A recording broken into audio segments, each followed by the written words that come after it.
Shalom. Ya.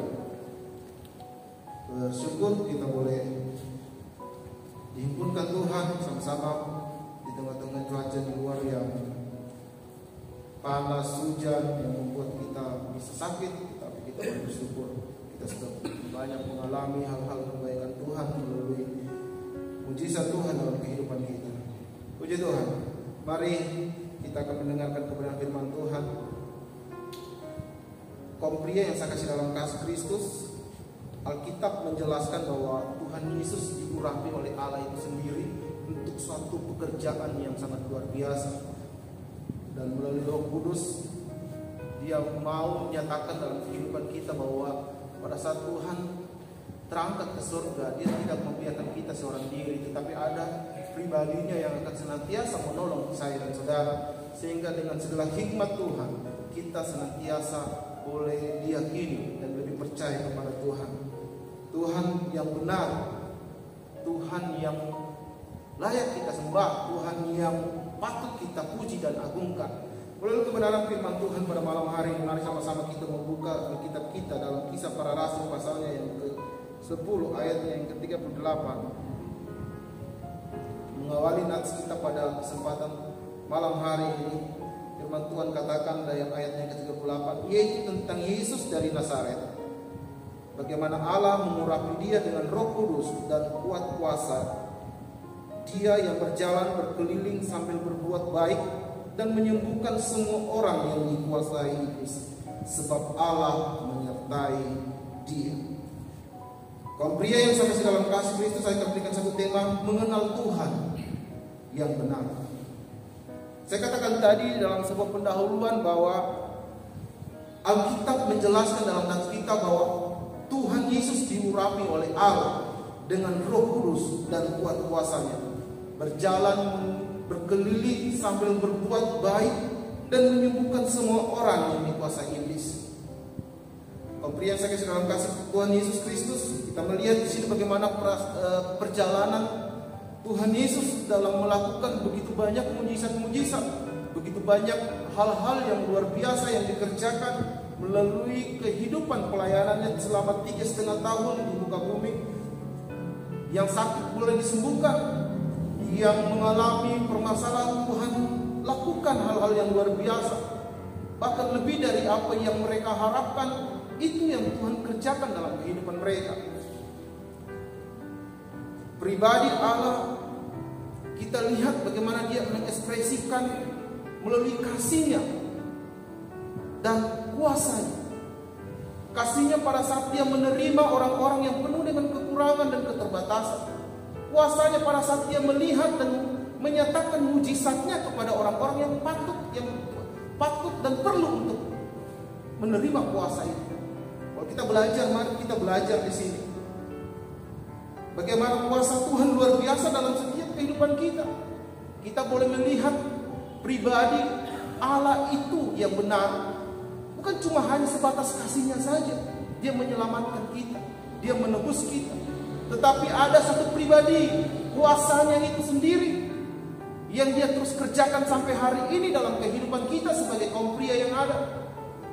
Di mana kita yang pernah mengalami sakit, dengan kuasa Tuhan kita disembuhkan. Amin. Kita yang mengalami kehilangan satu pengharapan iman yang dulu kita rasakan, sampai hari ini kita boleh merasakan kuasa Tuhan. Lebih daripada itu, saya mau katakan kepada kita pada malam hari, pada saat kita mengenal Tuhan dengan benar, maka Dia akan menyatakan kasih dan kuasa-Nya. Kalau kita melihat dari perjalanan Yesus dalam melayani Tuhan, Dia tunjukkan hal-hal yang spektakuler. Oleh sebab itu, untuk mengalami Tuhan, kita harus melihat bagaimana hal-hal yang luar biasa. Kita belajar pada malam hari ini dari seorang pribadi yang mungkin jarang kita dengar, tetapi biasa kita baca, yaitu Yairus. Seorang bapak yang mengasihi anaknya, seorang bapak yang mencintai anaknya, sehingga pada saat dia melihat Tuhan dengan kuasa, kasih dan kuasanya, dua paket tersebut, dia datang kepada Tuhan untuk memohon kesembuhan daripada anaknya. Walaupun secara manusia mungkin Tuhan Yesus karena pada saat itu banyak orang berbondong-bondong mengikuti Tuhan Yesus. Mari untuk lebih jelasnya sama-sama kita membuka dalam Markus pasal yang kelima. Kita belajar dari Yairus ini. Ayatnya yang ke-21 sampai ayatnya yang saya lompat-lompat saja ya Bapak supaya kita bisa mengerti. Ayat 21, sesudah Yesus menyeberang lagi dengan perahu, banyak orang berbondong-bondong datang lalu mengerumuni dia, sedang ia berada di tepi danau. Datanglah seorang kepala rumah ibadat yang bernama Yairus. Ketika ia melihat Yesus, tersungkurlah ia di depan kakinya dan memohon dengan sangat kepadanya, anakku perempuan sedang sakit, hampir mati. Datanglah kiranya dan letakkanlah tanganmu atasnya, supaya ia selamat dan hidup. Sampai di situ, Bapak Ibu Saudaraku, Bapak-bapak yang saya kasih dalam kasih Kristus, kita melihat di sini bagaimana kita mengenal Tuhan seperti seorang pribadi, kepala rumah ibadat atau seorang pria, kaum bapak yang memiliki kerinduan supaya anaknya mengalami kesembuhan.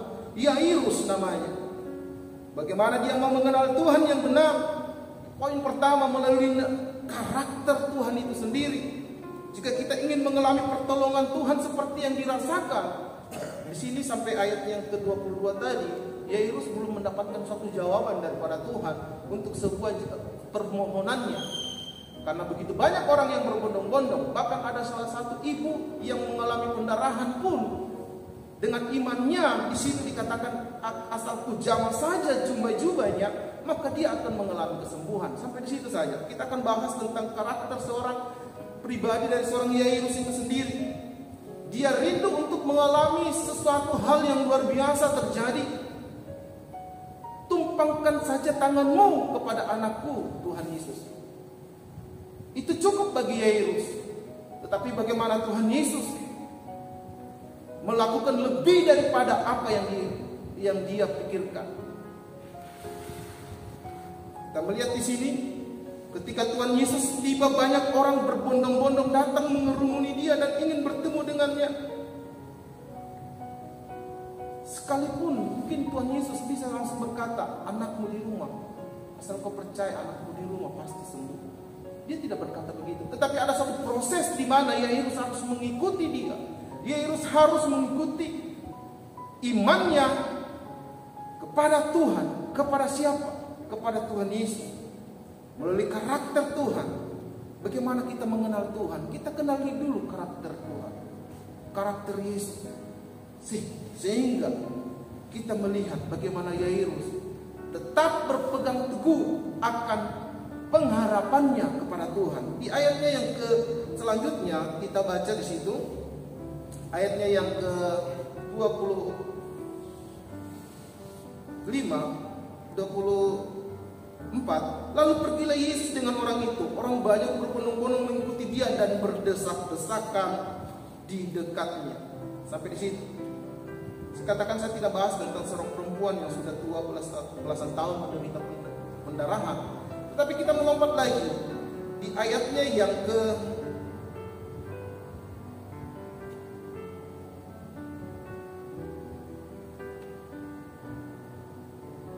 di ayatnya yang ke-35. Ketika Yesus masih berbicara, datanglah orang dari keluarga kepala rumah ibadat itu dan berkata, anakmu sudah mati.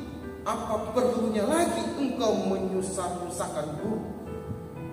Pria yang saya kasih dalam kasih Kristus, kita melihat di sini bagaimana iman percaya dari seorang kepala rumah ibadat atau Yairus itu sendiri, seorang pribadi bapa untuk sebuah kesembuhannya.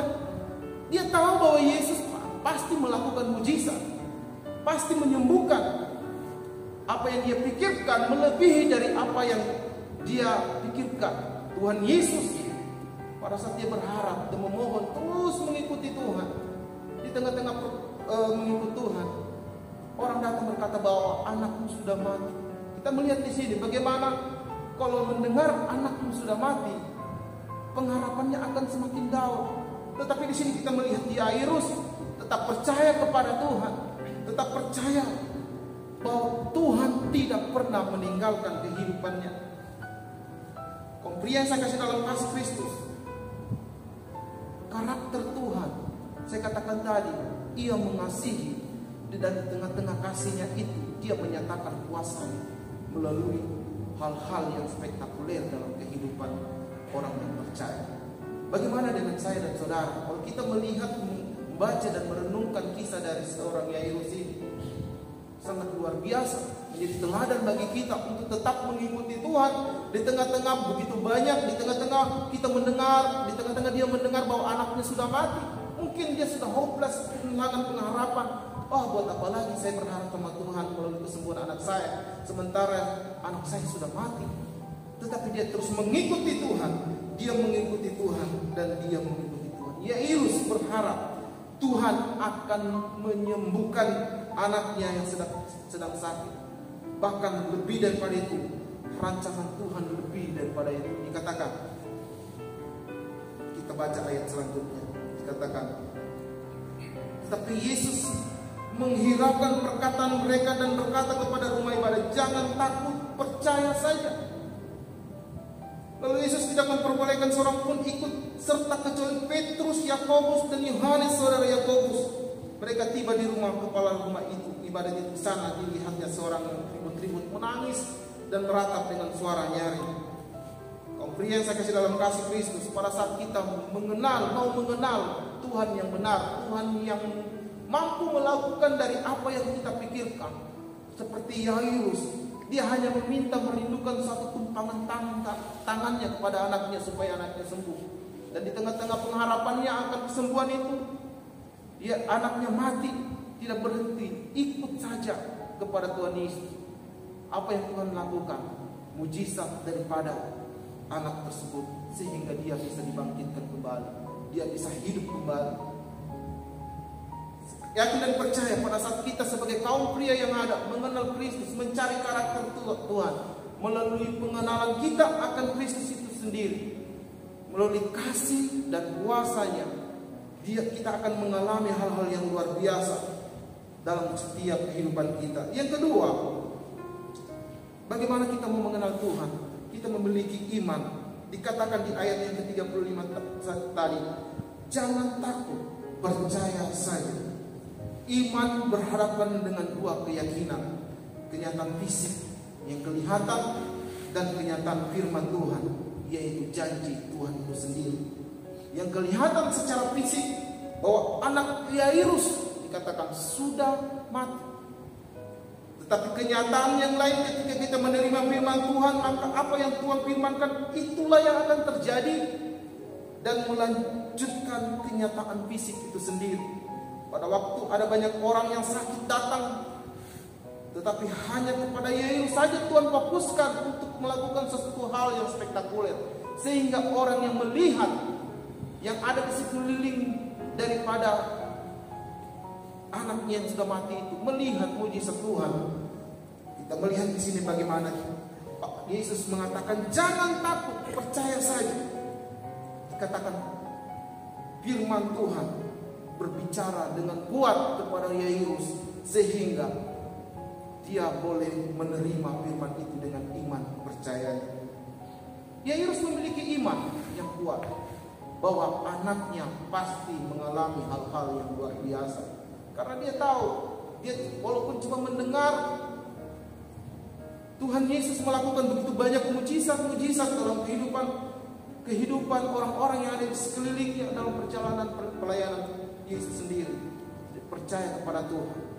Kalau kita refleksikan dalam kehidupan kita, pada saat kita menghadapi sebuah masalah, menghadapi seperti apa yang dialami oleh Yairus tersebut, dia sudah kehilangan pengharapan. Mungkin kita sudah kehilangan pengharapan, kita sudah kayaknya tidak lagi percaya kepada Tuhan.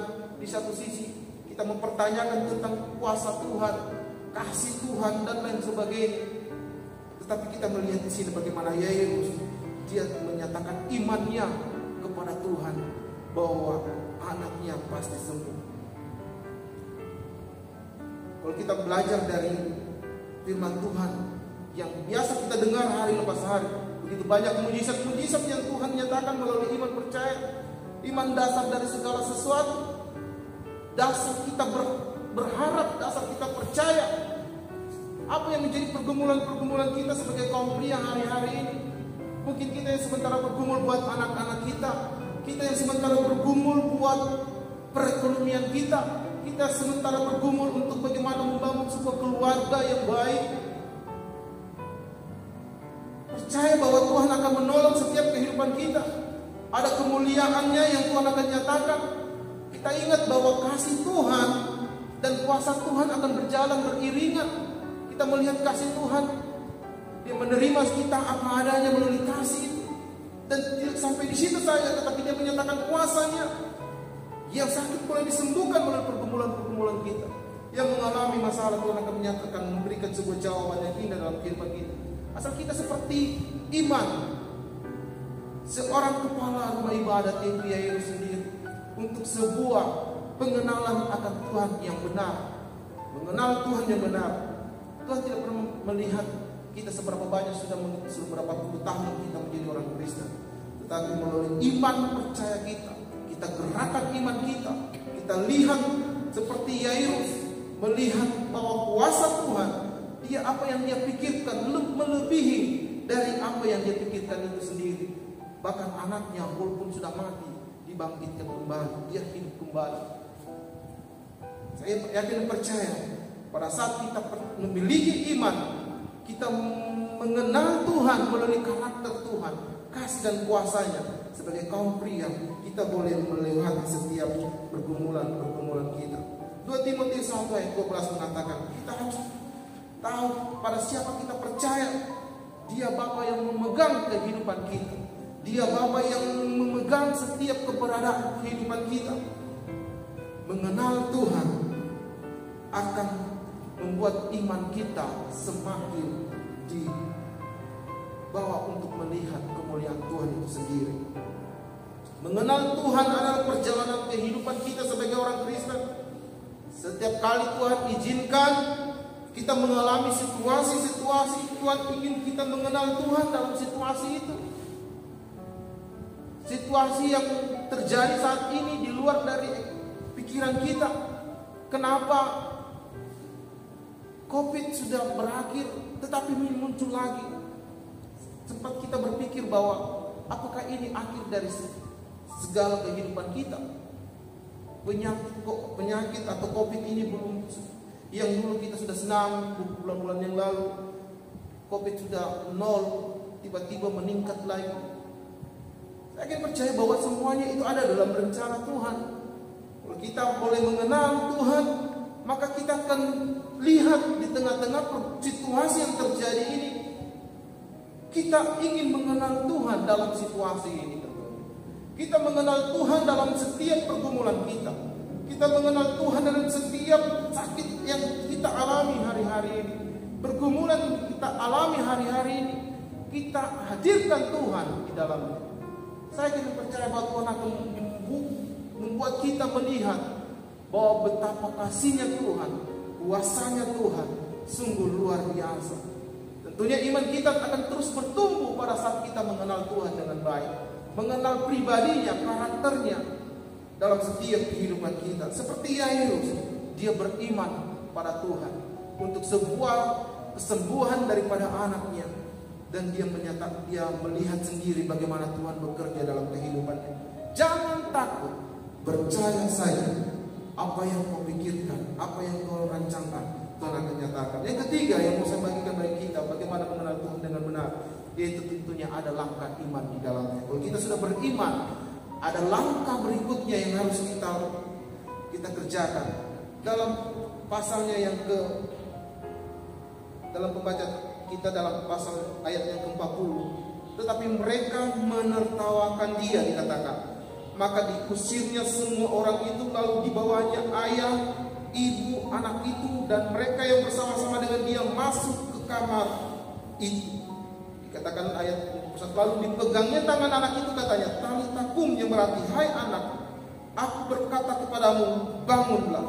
Mujizat terjadi di sini pada saat kita sudah ada di posisi iman, mengenal Tuhan dan beriman. Tentunya tidak stuck sampai situ, tetapi ada langkah iman yang harus kita kerjakan.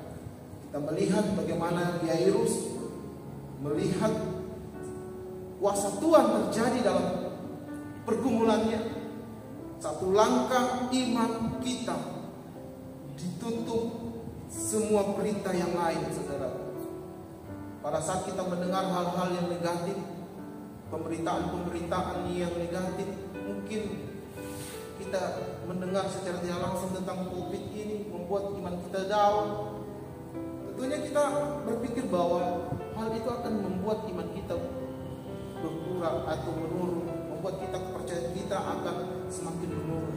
Tetapi pada saat kita memiliki langkah iman kita, orang-orang mungkin tertawakan kisah dari perjalanan Yairus bersama keluarganya dari kisah ini.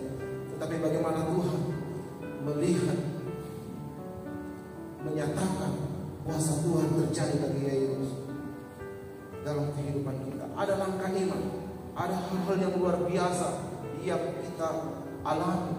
Mungkin pada saat kita sementara bergumul untuk sebuah kehidupan kita, orang-orang yang ada di sekitar kita tidak memberikan support dan lain sebagainya.